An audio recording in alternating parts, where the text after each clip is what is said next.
Okay, so Andy is chair and Kyle is secretary. Okay, Kyle, do you have a preference? I mean, I don't mind. I'm comfortable with, parliamentary process. Do we have, do our bylaws specify who chairs in the absence of the chair? I think it's the secretary. I think it's the other officer. So I just wasn't sure with the switchover if you just automatically became secretary. So Tag, you're it. That was my question. Okay. So are we ready? Yeah. All right. Call this meeting to order of the Champaign-Urbana Public Health District. Clerk, could you please call the roll? Kyle Patterson. Here. Danielle Chenoweth. Present. Andy Fartstrom. Next on the agenda, we have the approval of the agenda and addendum. So moved. Second, any discussion? Seeing none, clerk, could you please call the roll? Kyle Patterson. Yes. Danielle Chenoweth. Yes. Andy Fartstrom. Next, we have approval of the minutes of previous meetings, and without objection, I'd like to pass them in an omnibus fashion for February 14th, 2022 monthly meeting and the February 23rd, 2022 special meeting. Do I have a motion? Motion. I move. Second, is there any discussion? Seeing none, clerk, could you please call the roll? Kyle Patterson. Yes. Danielle Chenoweth. Yes. Andy Fartstrom. The next agenda item is public participation. If there's any members of the public that would like to comment, please raise your hand. We have somebody labeled as C. Hi, can you hear me okay? Yes. Hi, my name is Christopher Hansen. Is there a time limit or anything, or I won't be long.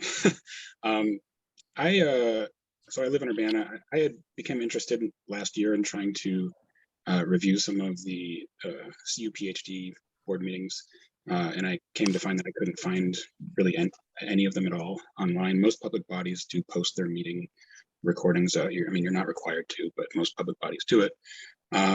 So a year ago, I submitted a FOIA request asking for your meeting recordings, and it took me 5 or 6 months to get any production of records from CU PhD. The FOIA statute does indicate a 5-day response time, or an additional 5 days if you issue an extension. So I'm not really sure why that's the way CU PhD operates. They are just meeting recordings. There's really nothing controversial about those records. There's no redactions that need to be done or anything. Like I said, most public bodies just publicly post these. So I do hope this board will look into why a simple FOIA request took half a year. At this point, I still don't have all the records. There's some 30-some meetings that are missing. I did file a request for review with the PAC, and that's currently ongoing. During that request, I came to learn that, I guess in early 2020, the CU PhD FOIA officer, Patricia Robinson, had emailed the PAC, and apparently trying to get some type of allowance to take a longer amount of time to respond to FOIA requests due to COVID. So, I kind of get that, but I hope this body realizes that the circumstances surrounding COVID make things like the Open Meetings Act and FOIA much more important, not less important, to comply with. So, and it's my understanding that this April 2020 letter or something like that, 2020 or 21, is still being used by CU PhD to this day to justify substantially delayed FOIA responses. So, like I said, the statute says 5 business days.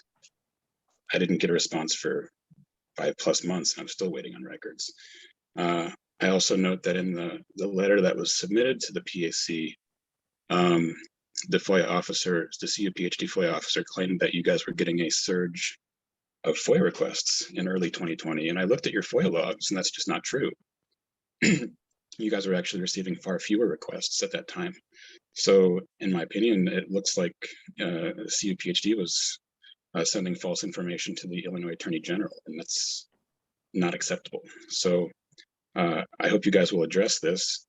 I do hope I can eventually get the records that I asked for. I got some of them, haven't gotten all of them. And I guess what I'd like to point out is I don't know how to properly deal with COVID. That's your guys' job. But a lot of people have questioned some of the regulations and things that have been put in place around COVID. And I think what this body should contemplate is, if you can't comply with the regulations that are placed upon you in terms of things like the Open Meetings Act and public records, to what extent can you place restrictions on other people? And again, COVID makes it far more important that you comply with these things, not less important. I'll leave it there. Thanks. Thank you. Is there any other members of the public that would like to make a public comment? Just raise your hand. All right, not seeing anybody else. Moving on, next on the agenda is correspondence. Are there any correspondence to be shared? I don't have any. Thank you. All right, Just moving a on. quick question. Kyle? Yeah, go ahead. Yeah, so at the last meeting we had where we released the closed session minutes, I asked what the plan was for providing the meetings publicly, the videotape of the meetings, since we do videotape all of our meetings. And I know it sounded like that was in progress. I would just like to know what the status of that is.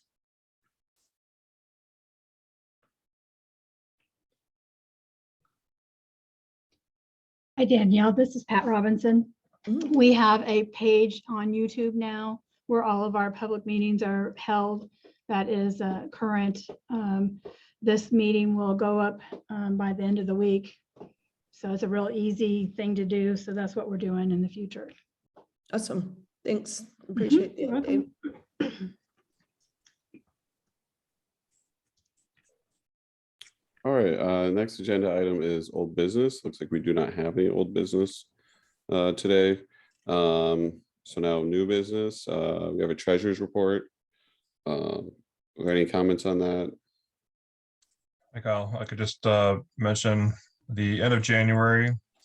The treasury report as of the end of January, we had cash on hand at $6,717,158. The total fund balance was a little more at $6.8 million, and that's representing 39% of our budgeted expenditures for the year, exceeding our guideline of the 25% of annual expenditures available in cash. At the end of our 7th fiscal month, we have a surplus of $410,910. On the income statement side, we have total revenues of $8,244,038, which is about $1.7 million under our year-to-date budget, mostly because of grants and contracts, to the extent that we haven't either received them yet or haven't had a need for them. Expenditures were at $7.8 million, about $2.9 million under year-to-date budget, for the same cause, just checks and balances with what we need versus the expenditures, mostly due in personnel and benefits. That was behind by $967,000 in personnel and an additional $581,000 in benefits. All right, thanks. Were there any questions? No questions. All right. Next on the agenda is the approval of payments to Board of Health appointees. We have to Treasurer Ron Fields for February 2022 services in the amount of $600. And then we have for the Administrator Julie Pride for reimbursement for COVID isolation hotel Quality Inn 22422, the amount of $1,510.80. I would entertain a motion to pass these in omnibus. Yeah, move approval to pass both in omnibus fashion. All right, second, are there any questions or discussion? In case you aren't aware what that is, that was because there was an issue with one of our credit, my work credit card at the time, so we couldn't get that on there. So we had people that needed to be in isolation, so that's what that is. Yeah, I figured it was something like that. And just, really want to thank you, Julie, for being able to, be on your toes in a, emergency situation like that, and, take on at least temporary personal expense. If there's no other comments, clerk, could you please call the roll? Kyle Patterson, Yes. Danielle Chenoweth, Yes. Andy Cornstrom. Next on the agenda is review of monthly credit card statements. Does anybody have any comments about that? I've reviewed them and I don't have any questions. Okay. And is this require an approval? I have in the past made a motion to approve the monthly credit card statements. I believe that would be appropriate. All So right. I would make that motion now.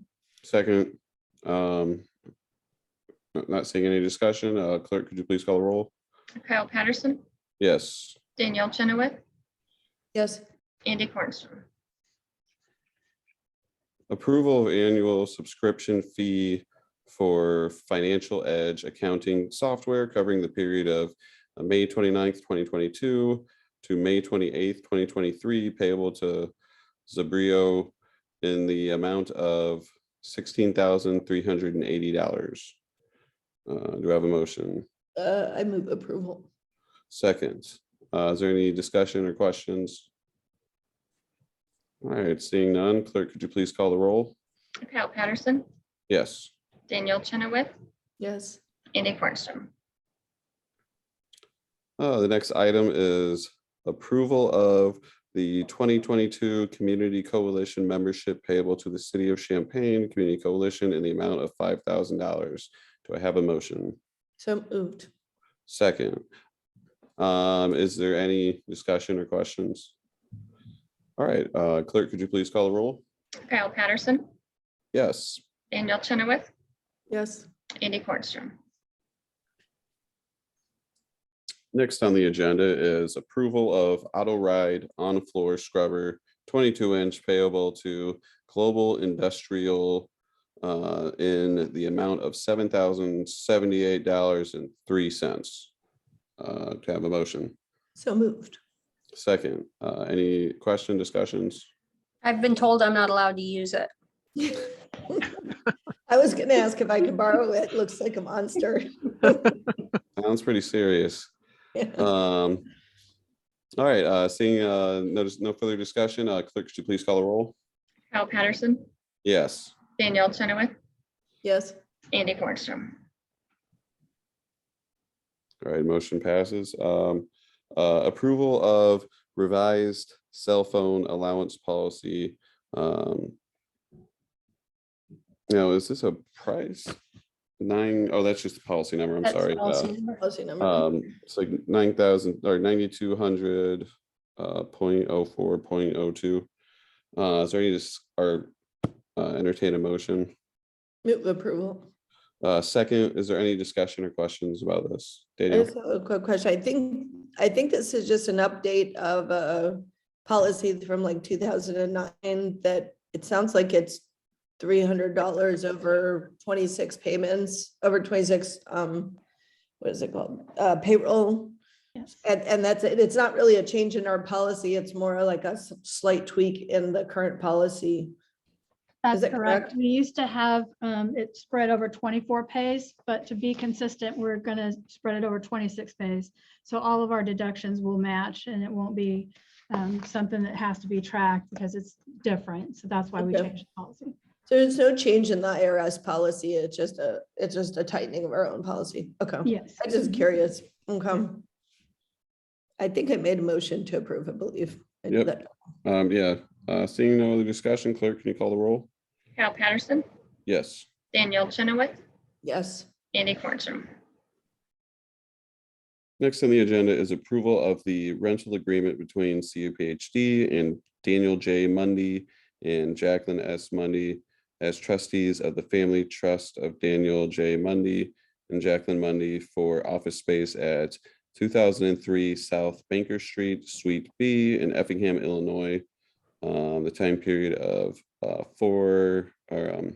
April 1st, 2022 through March 31st, 2023 in the amount of $450 per month. Is there a motion? Second. Any discussion or questions?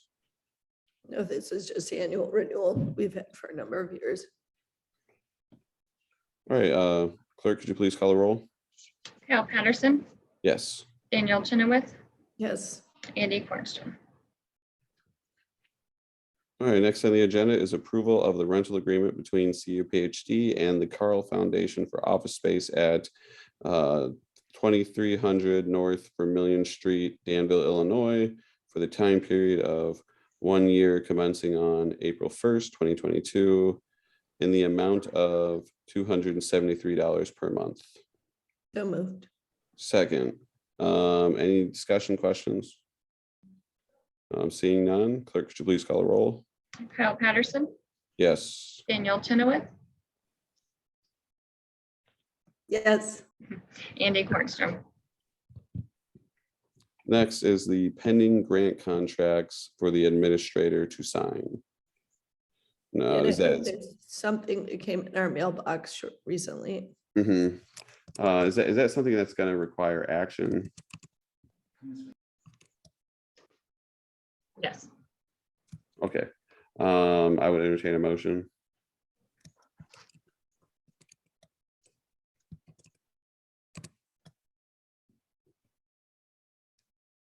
I'm sorry, it's the end of nap time for a small person. What, are you waiting for me to make a motion? Yeah, Okay, yeah, I can, do I need to read it out loud? Let me find. It's, oh, here it is. So, whoops. I make a motion to pass the grant or for the administrator to approve the administrator signing the pending grant between CUPHD for Iroquois Community Care Services and Iroquois Federal Foundation in the amount of $2,800, but you may have said that already. all right, second, any discussion? All right, clerk, could you please call the roll? Kyle Patterson, Yes. Danielle Chenoweth, Yes, Andy Cornstrom. All right, and that is the end of new business. The next meeting, we have a study session scheduled for March 30th at 10:30 a.m. Is that something that we're is gonna remain on the schedule? Yeah. All right, and then At least for now, until we get closer and see if we might need it or not. okay. And we have a monthly board meeting, April 11th, 2022 at 4:30 p.m. And that is all I have on the agenda. So seeing no other business. Can call I this add meeting- something? Yes. Kyle? The next meeting should be in person, Okay, just FYI, right, Julie? Mhm. I think so. I believe that it's, that we're supposed to be moving back to in person now, so. Okay. will we be in the maternal, will we be in the smaller conference room? I Because the believe big so. conference room is Command Central still, okay, Yeah, that's it's what, gonna have to be. what is it, maternal and child? Maternal and health? child health conference room, so you will enter in the main entrance is the best place to park for that, and then come through the lobby, and there'll be people in there to direct you back there. Okay, yeah, I usually get lost in the maze trying to, I Yeah, still. if you I come in still another couldn't door, get you might myself there. find you wandering a week later, so it's best to come in the main door, and we'll be up there, but until the Emergency Operations Center is out of Yeah. the, which we don't really know yet when that will be, so. Okay.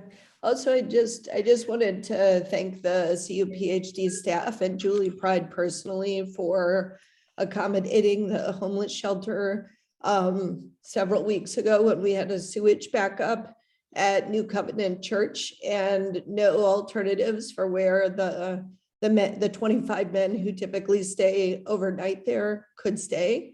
It was still cold outside, and I called Julie at 5:30. That's always when Yeah. it happens. That's all. The men needed a place starting at 7:30 p.m.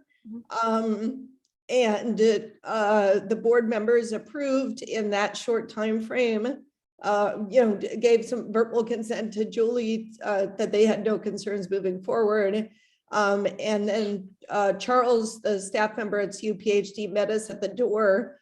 And we unloaded 26, 27 cots, got them all set up and ready to go. It took a number of hours.